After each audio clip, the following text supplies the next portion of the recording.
রাজস্থান হলো রাজাদের দেশ, দুর্গের রাজ্য আর ইতিহাসের গর্বভূমি।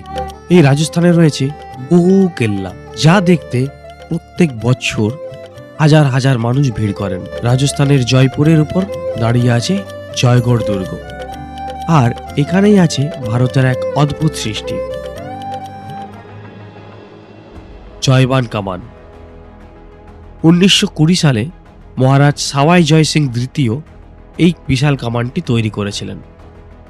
এটি বিশ্বের সবথেকে বড় চাকার উপর বসানো সবথেকে বড় কামান। এই কামানের ওজন প্রায় 50 টন, আর একবার গুলি ছুড়লে সেটা যেতে মাত্র প্রায় 35 কিলোমিটার পর্যন্ত। কিন্তু সবথেকে আশ্চর্যের ব্যাপার হলো, এই কামান কোনোদিনও যুদ্ধক্ষেত্রে ব্যবহারই হয়নি। এরকম ভিডিও দেখতে আমার চ্যানেলটি সাবস্ক্রাইব করুন, সঙ্গে থাকুন। ধন্যবাদ।